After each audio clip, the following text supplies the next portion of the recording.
दिवाळीचा पहिला दिवा लागता दारी, सुखाचे किरण येती घरी. तुम्ही पाहताय Neelam talk show. Neelam talk show मध्ये मनापासून प्रेमपूर्वक स्वागत करते. हॅपी दिवाळी. दीपावलीच्या सर्वांना मनापासून हार्दिक हार्दिक शुभेच्छा. ही दीपावली सुखाची, समृद्धीची, आनंदाची, भरभराटीची जाओ, आरोग्यदायी जाओ. हॅपी दिवाळी. आनंदमयी, उत्साही आणि मंगलमय पर्वासाठी दीपावलीच्या तुम्हाला आणि तुमच्या कुटुंबियांना नीलम राजपूत तर्फे मनापासून हार्दिक हार्दिक शुभेच्छा. नमस्कार, मी नीलम राजपूत. नीलम टॉक शो मध्ये मनापासून प्रेमपूर्वक स्वागत करते. तुम्ही पाहताय नीलम टॉक. नमस्कार. नीलम टॉक शोच्या रसिक प्रेक्षकांचे नीलम टॉक शो मध्ये मनापासून स्वागत.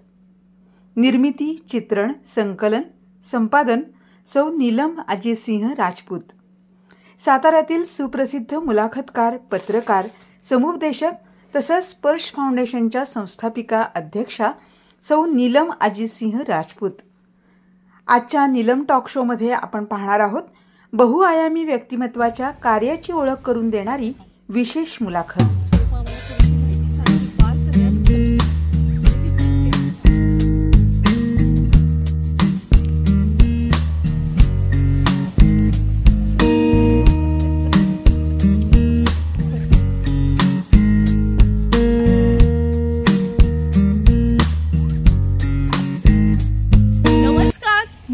मध्ये मी नीलम राजपूत तुमचं मनापासून प्रेमपूर्वक मनपूर्वक स्वागत करते.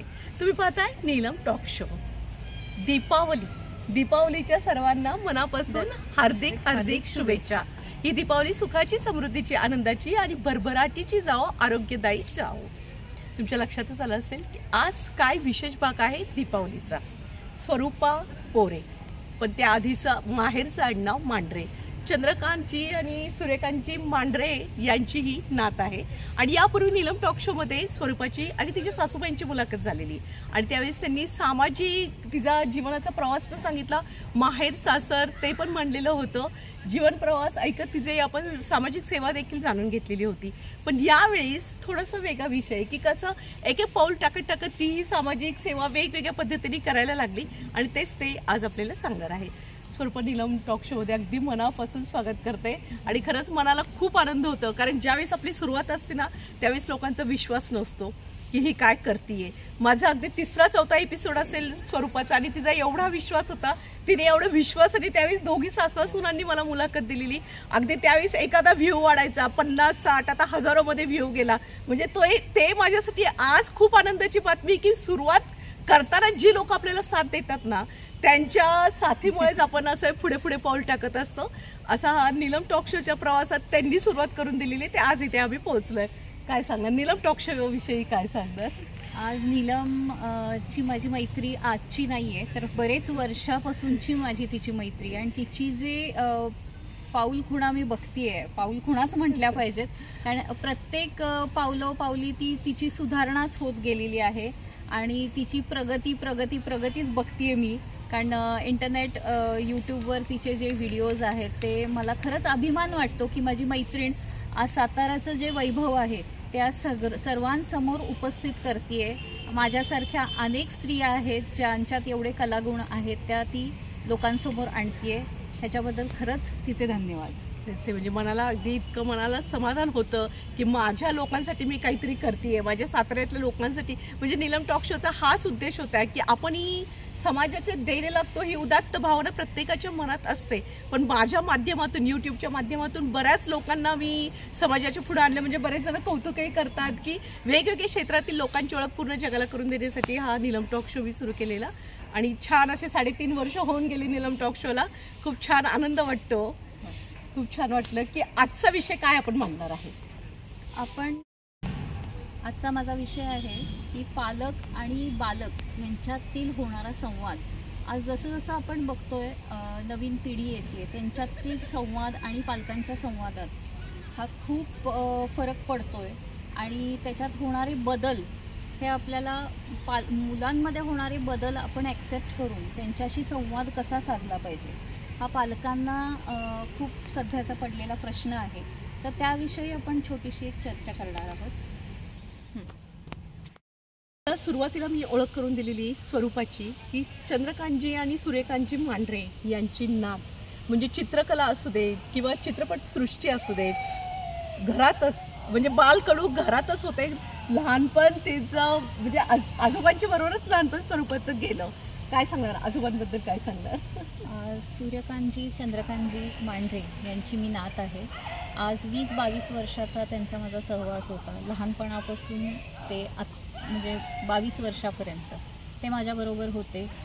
आज लहानपणीपासून मला चित्रकला, चित्रपटसृष्टी या सर्वांची ओळख त्यांच्यामुळे झाली. त्याचबरोबर आज ज्या क्षेत्रात मी काम करते, समाजकार्य आहे, ते त्यांच्यामुळेच, तोच वारसा मी त्यांच्याकडनंच मिळवलेला आहे. आणि त्यांनी जे समाजासाठी विविध कार्य केली त्याचा थोडंफार, म्हणजे त्यांच्या एवढं नाही पण थोडंफार कार्य माझ्याकडनं मी करण्याचा प्रयत्न करते आहे. तेच कार्य आता आज आपण नीलम टॉक शोमध्ये जाणून घेणार आहोत. तुम्ही पाहताय नीलम टॉक शो. आता सुरुवातीला आम्ही बोललो की पालकत्व मुलांना वाढवताना, म्हणजे प्रत्येक वयाच्या मुलांना वाढवताना अक्षरशः प्रत्येक पालकांना सामोरं जायला लागते की काही ना काही वेगळ्या समस्या आहे.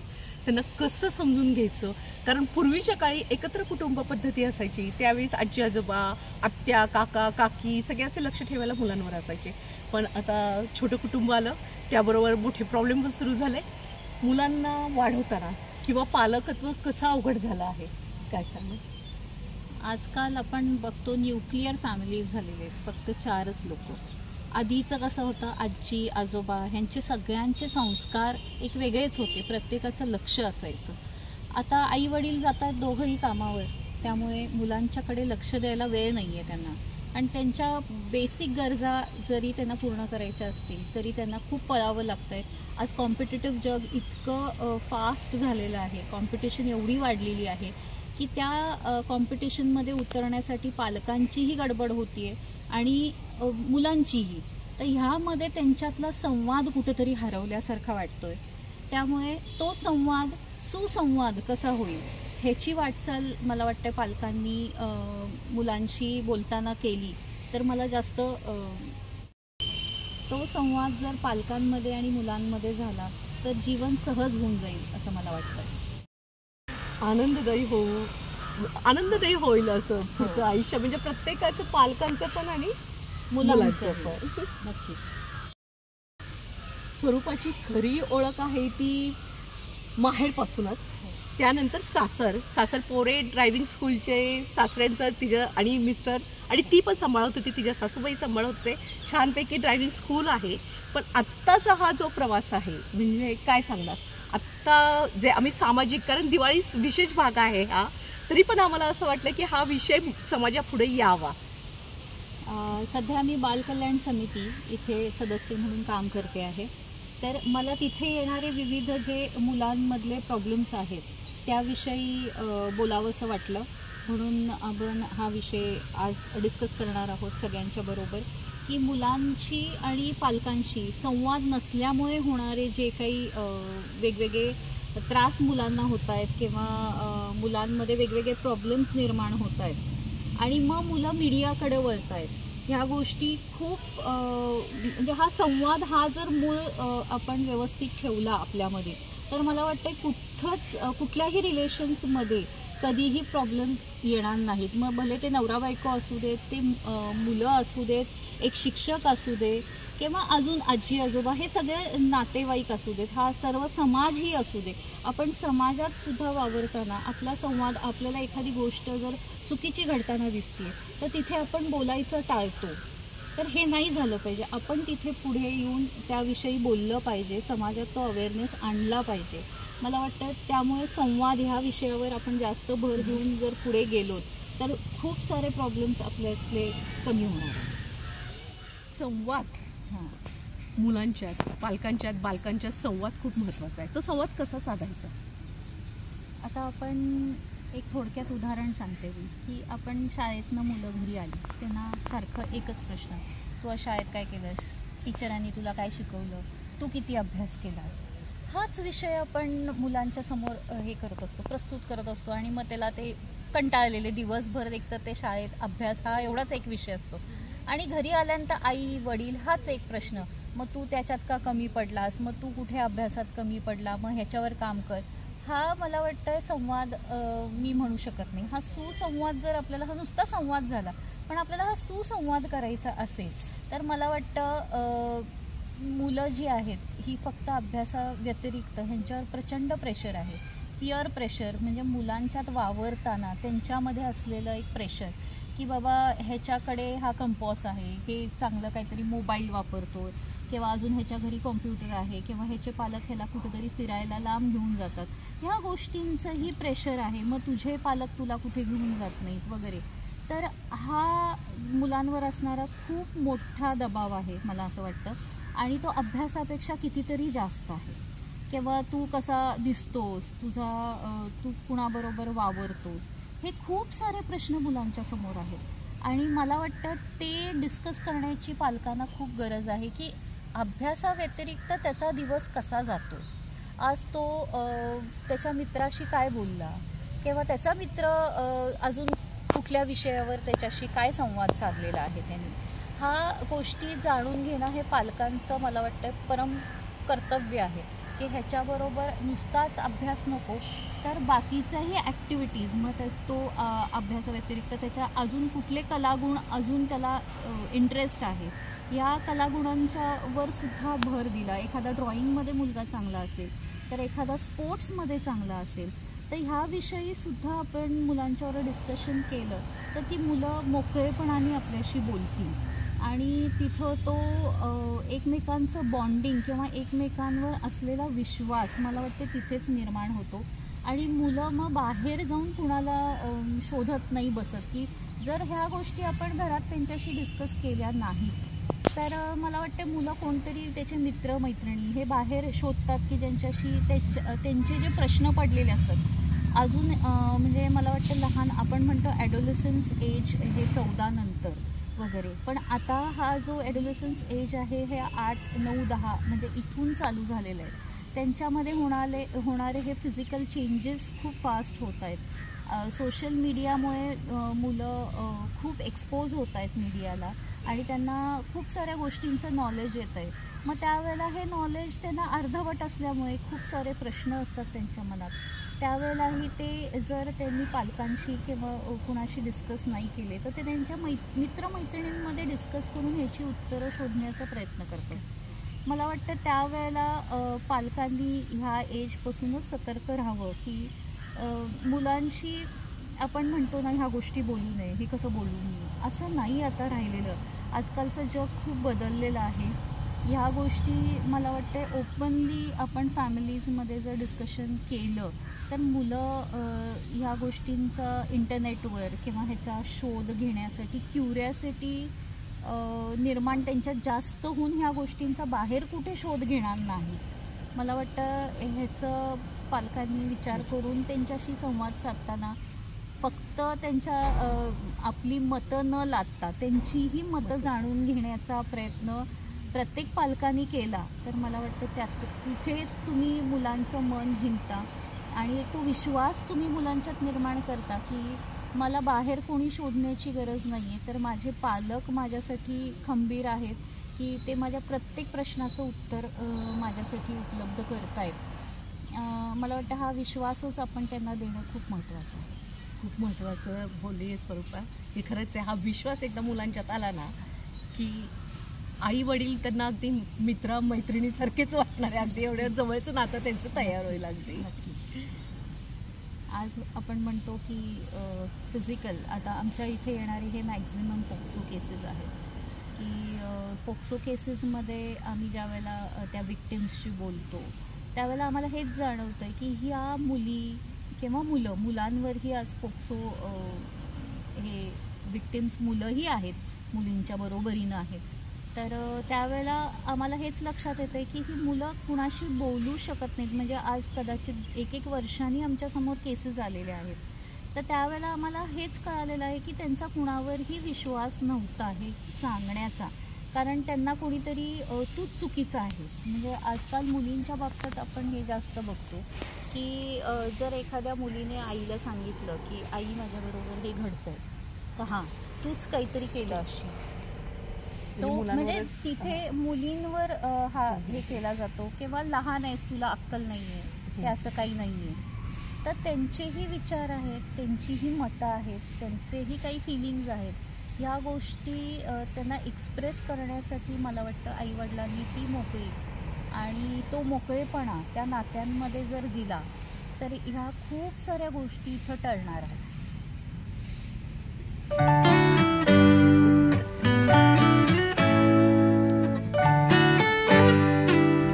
स्वरूपा, आम्हाला थोडीशी माहिती सांग की बाल कल्याण समिती म्हणजे तेथील कामकाज कसं चालतं, काय असतं नक्की पद्धत कामाची तुमच्या? बालकल्याण समिती ही बालक यांची काळजी व संरक्षण असलेली बालकांविषयी काम करतात. तिथे म्हणजे वेगवेगळ्या म्हणजे पोक्सो असेल, चाइल्ड मॅरेज असेल किंवा वेगवेगळ्या पीडित ज्या बालिका आहेत त्यांना आमच्यासमोर आणलं जातं. बालकं पीडित बालिका नाही तर बालकं पण मुलांनाही आणलं जातं. तर ती चाइल्ड ट्रॅफिकिंगमध्ये असेल किंवा इवन आपल्याला रेल्वेमध्ये वगैरे विनापालक मुलं सापडतात, अशी ही सगळी मुलं आपल्यासमोर पहिले सादर केली जातात. आणि त्यांच्यावर रिहॅबिलिटेशन म्हणजे त्यांना आपण पुनर्वसनासाठीचा त्यांचा पूर्ण व्यवस्था आपण त्यांची लावून देतो आणि त्यांना मेन स्ट्रीममध्ये म्हणजे समाजात उभं करण्याचंही काम आपण करतो. तसे ना लोकांना काहीच माहिती नसतं की नक्की काय असतं तिथे, म्हणजे छोटी मुलं मोठी काय असतं, स्वरूप काय असतं कामाचं. बालकल्याण समिती म्हणजे एक कोर्ट आहे, लहान मुलांचं कोर्ट. आपण 0 ते 18 वयोगट ह्या मुलांसाठीचं हे कोर्ट आहे.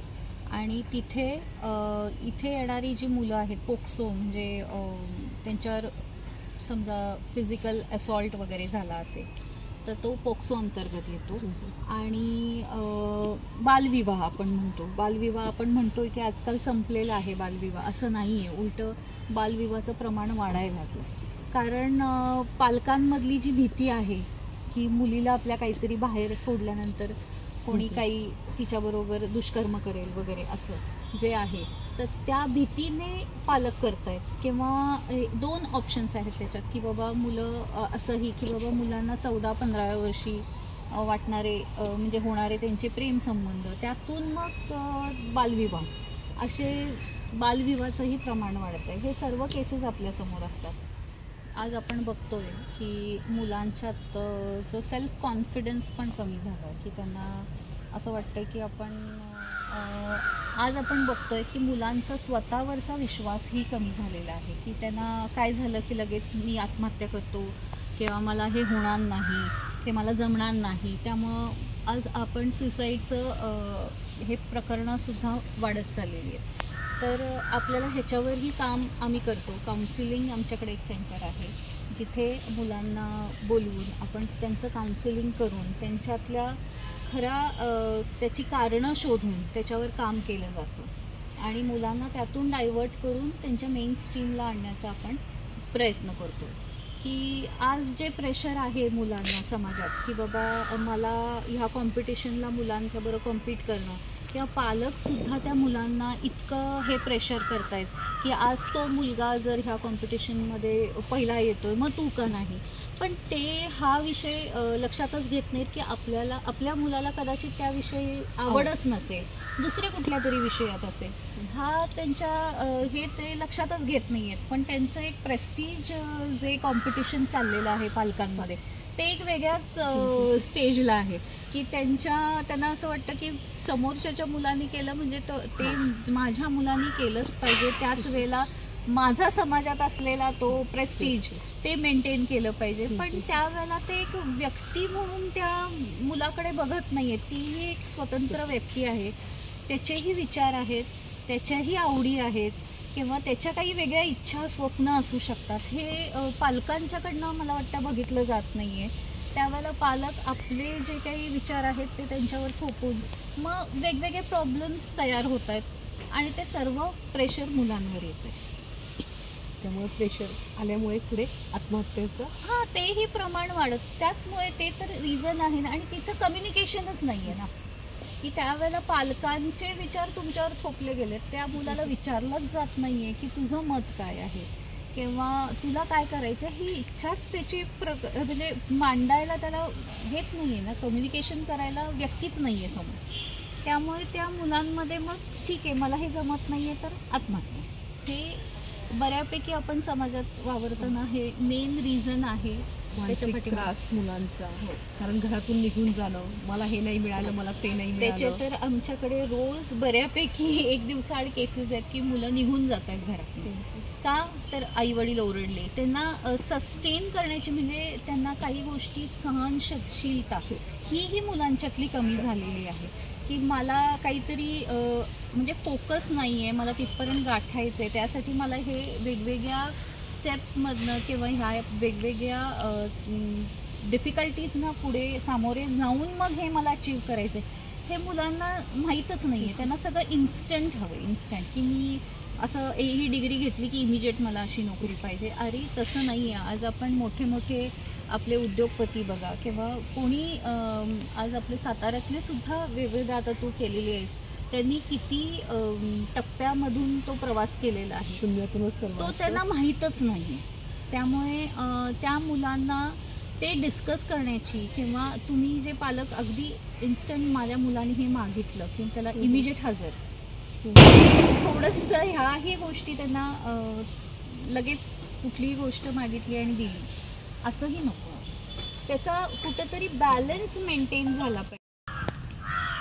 लहानाचं मोठं होताना समाजात पाहतो आपण मुलामुलींच्या समस्या काय आहे. म्हणजे सोशल मीडिया असू दे, घरातील रिलेशन असू दे, कधी कधी काय होते की मुलांना फ्रीपणे किंवा आपलं कोणतरी आहे आणि ज्याच्यासमोर आपण आपलं मन व्यक्त करावं अशी व्यक्ती नसते. मित्रमैत्रिणींच्यात पण काही अशा गोष्टी असतात की ते बोलू शकत नाही, घरातल्यांच्या पुढे बोलू शकत नाही, आईवडिलांच्या पुढे बोलू शकत नाही. मग त्यावेळेस काय करायचं त्या मुलांनी? आपल्या इथे चाइल्ड लाईन म्हणून आहे यंत्रणा, जिथं त्याचा नंबर आहे 1098. 1098, ज्याच्यावर मुलं कधीही त्यांना कधीही 24 तासांमध्ये कधीही प्रॉब्लेम आला कधीही फोन करू शकतात. त्यांना इमिजिएट त्या वेळेला हेल्प लगेच मुलं आमची यंत्रणा तिथे जाऊन मदत करते आणि आमच्यासमोर हजर करते. मग त्यातून त्यांचे काय समस्या आहेत त्याप्रमाणे आपण व्यवस्थित त्याच्यावर सोल्युशन काढून त्यांचं काउन्सिलिंग करून आपण त्यांना व्यवस्थित त्यांच्या घरापर्यंत घरातल्यांच्यापर्यंत पोचवण्याचा प्रयत्न करतो. हा नंबर तर कोणती यंत्रणा आहे की ज्यामुळे मुलांना मदत मिळू शकेल? आपल्या इथे SP ऑफिसला भरोसा सेल म्हणून आहे, तिथेही मुलांना मदत मिळते. तिथे डायरेक्ट गेलं तरीही ते लोक आपल्याकडे आणून हजर करतात. त्याचबरोबर मी अजून एक NGO काम करते, डिजिटल रक्षक म्हणून आहे, जी ऑल ओव्हर इंडिया काम करते. मीडियामधून होणारे फ्रॉड्स असतील किंवा पॉर्न व्हिडिओज वगैरे बनवले जातात, मग मुलींना बरेचसे आपण प्रॉब्लेम्स बघतोय की ते फेस करतायत मुली, पण ते कुणाशी बोलू शकत नाही. तर अशाही यंत्रणा इथे काम करतात, ज्याच्यातून त्यांना इमिजिएट हेल्प मिळू शकते किंवा ते व्हिडिओज कसे मीडियावरनं आपल्याला हटवता येतील ह्याच्यासाठीचा आपला प्रयत्न ते NGO करतं. असे विविध बालकांसाठी ह्या करणाऱ्या यंत्रणा आहेत आपल्याकडे आणि जास्त करून बालकल्याण समितीच जास्तीत जास्त ह्याच्यावर काम करून मुलांना रिहॅबिलिटेशन किंवा मुलांना काउन्सिलिंग करून ह्या मेन स्ट्रीममध्ये आणण्याचा मेन रोल जो आहे तो बालकल्याण समितीचा आहे. स्वरूपाचं बरेच वर्ष मी सामाजिक कार्य बघते. जसं मी सुरुवातीला बोलले की आपणही समाजाचे देणे लागतो, ही उदात्त भावना प्रत्येकाच्या मनात रुजली पाहिजे आणि ती स्वरूपाच्याही मनात रुजलेली आहे. बरेच वर्षापासून इनरव्हीलच्या माध्यमातून कामं असू देत किंवा तिचं ओम एज्युकेशन ट्रस्ट त्या ट्रस्टमार्फत प्रत्येक ठिकाणी ती फुलाची पाकळी या पद्धतीने सामाजिक सेवेला हातभार लावत असते. पालकांना काय सांगणार? आणि त्याच्या आधी सामाजिक कार्य म्हणजे आता सामाजिक सेवा आपण म्हणतो ते केल्यावर काय मिळतं? मला वाटतं मी ज्या वेळेला लग्न होऊन साताऱ्यात आले, माझी सुरुवात समाजकार्याची इनरव्हील क्लबमधून झाली.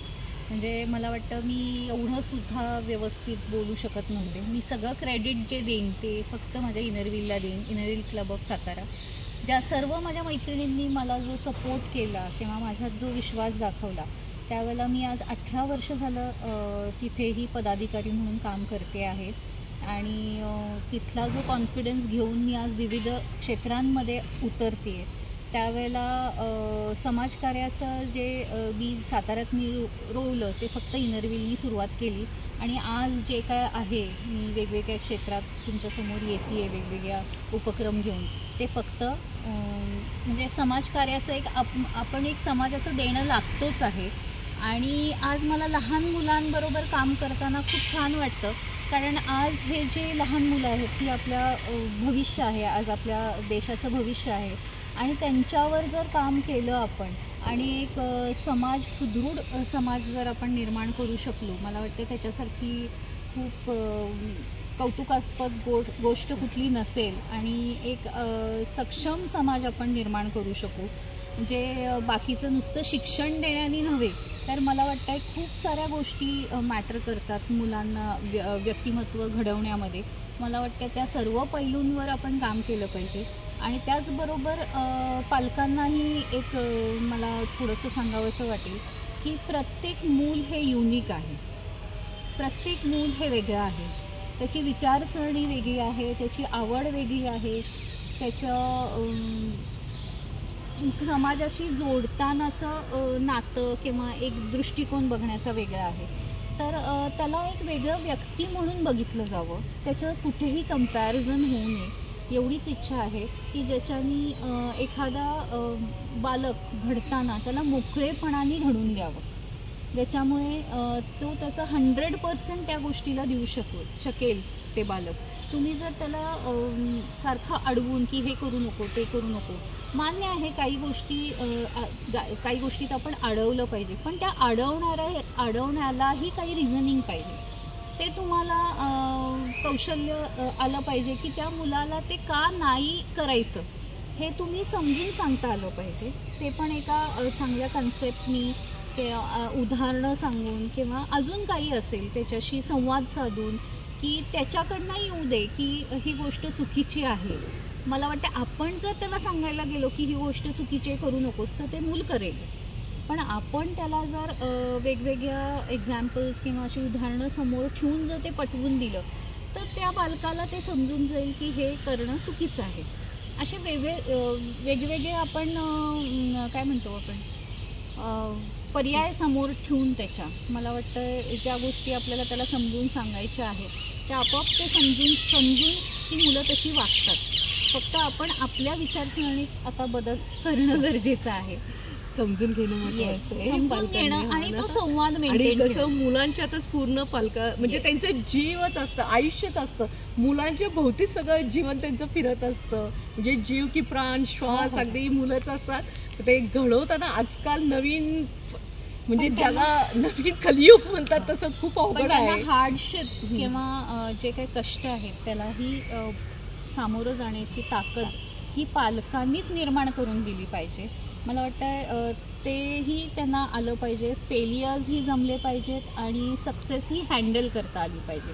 म्हणजे फेलियर्स ही ॲक्सेप्ट करून ते पुढे जाऊ शकली पाहिजेत आणि सक्सेस जे आहे ते मेंटेन ठेवून ते हँडल करता आलं पाहिजे. त्याच्यात कुठंतरी वाहवत जाऊ नयेत. ह्याचा बॅलन्स मला वाटतं शिक्षकांनी पालकांनी ह्यांच्यावर खूप मोठी जबाबदारी आहे आणि ते अशा पद्धतीनं व्यवस्थित जर संवाद साधून किंवा वेगवेगळे उपक्रम आपण त्यांच्याबरोबर राबवले, अवेअरनेस प्रोग्रॅम्स जर आपण क्रिएट करू शकलो त्यांच्यासाठी, तर मला वाटतं एक सक्षम समाज निर्माण व्हायला वेळ लागणार नाही.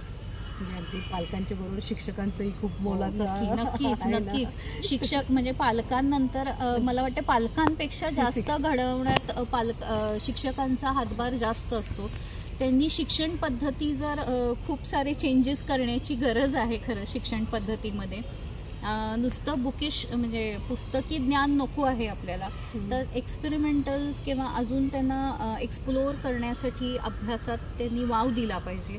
तर मला वाटते त्या पद्धतीने विचार करायला लागतील आणि त्यांचं ब्रेन एंगेज ठेवणं हे अभ्यास रिलेटेड विषयांवर हे स्किल फक्त शिक्षकांचं आहे आणि पालकांचं. म्हणजे पहिला मी हे देईन की तो शिक्षकांचं कौशल्य आहे की त्यांनी तो मुलांच्यामध्ये रुजवून त्यांना कसं एंगेज ठेवता येईल किंवा त्या पद्धतीनं त्यांना विचार करण्यासाठी कसं प्रवृत्त करता येईल हे फक्त शिक्षकांच्या हातात आहे. मला वाटतं हे शिक्षक, पालक आणि बालक हे तिघांचं कॉम्बिनेशननी हे होणार आहे. बालक घडले पाहिजेत आणि त्यासाठी अजून काही लागलं तर नक्कीच मी आहे, कधीही माझ्याशी कॉन्टॅक्ट करा. इवन बालकल्याण समितीचे बाकीचेही मेंबर्स आपल्यासाठी सगळे उपलब्ध असतील, कधीही सांगा. आम्ही कायम मुलांच्या प्रगतीसाठी कायम उपस्थित राहू. बाल कल्याण समितीला 2.5 वर्ष स्वरूप आता तिथे काम पाहत आहे. तिकडे एवढी छान माहिती व्यवस्थित तिने आपल्याला समजून सांगितली.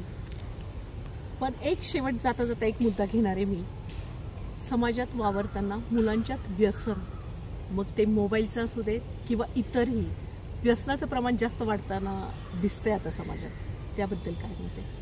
आपण मोबाईल वगैरे हे जर म्हटलं, आधी आपल्या घरात आपल्याला माहिती आहे आपण लहान मुलं खेळण्यात किंवा आजी आजोबांची गोष्टी ऐकण्यात ह्याच्यात आपला वेळ जायचा.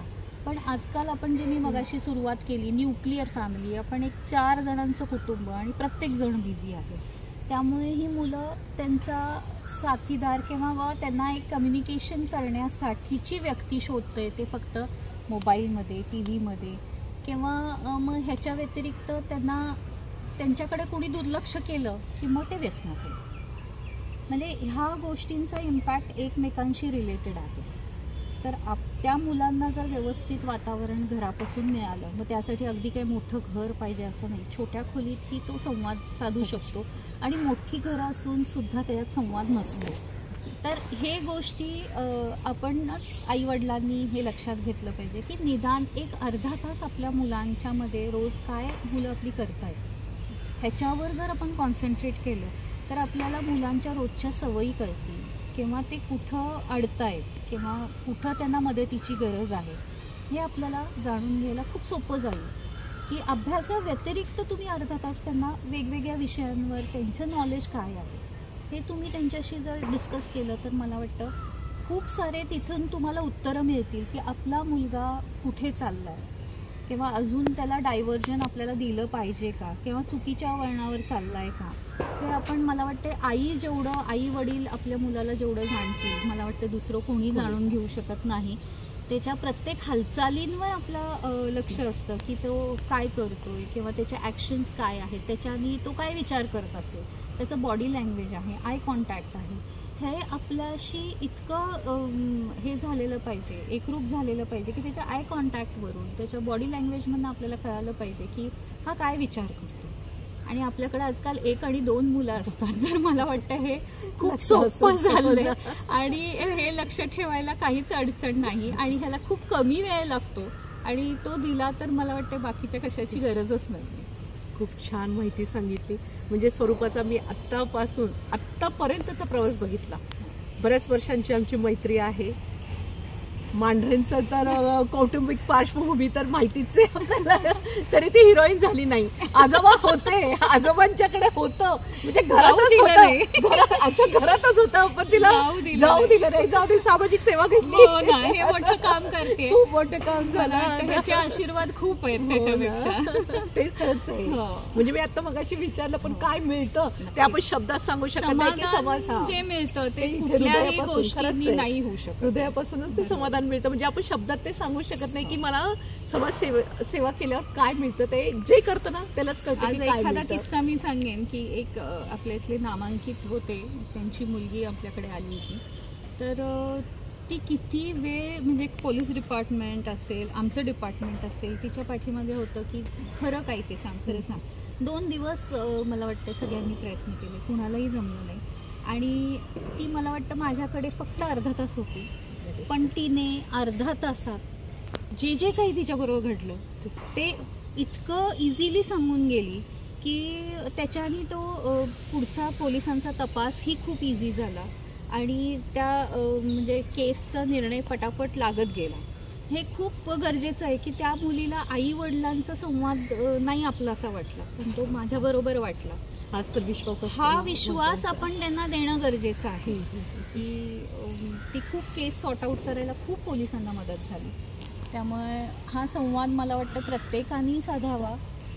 एक छान स्माईल ठेवून जर आपण गेलो समाजासमोर, प्रत्येकालाही पाठीमागं काही ना काहीतरी अडचणी आहेत, पण मला वाटतं ही स्माईल ही अशी लँग्वेज आहे की ज्याच्याने कुणालाही तुम्ही आपलंसं करू जिंकू शकता, जगाला जिंकू शकता. खरंच आहे. खूप छान बोलली, खूप छान माहिती सांगितली आणि खूप उपयुक्त माहिती सांगितली.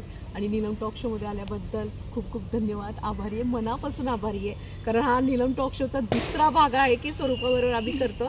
म्हणजे पोरे मोटर ड्रायव्हिंग स्कूल तो प्रवास आपण घेतलेला पहिल्या भागात सासूसुनांचा घेतलेला, आणि हा समाजसेवेचा अगदी विशेष घेतला स्वरूपाचा. खूप छान वाटलं. पण तुझ्या माध्यमातून आमचं कार्य समाजापर्यंत पोचू देत आणि समाजाला आम्हाला काहीतरी मदतीचा हात देता येईल.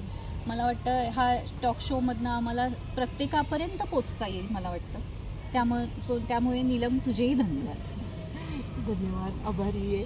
असेच वेगवेगळे विषय, वेगवेगळ्या तज्ज्ञ व्यक्तींच्या मुलाखत पाहण्यासाठी लाईक करा, शेअर करा, सबस्क्राईब करा नीलम टॉक शोला. तुम्ही पाहताय नीलम टॉक शो. खूप खूप धन्यवाद.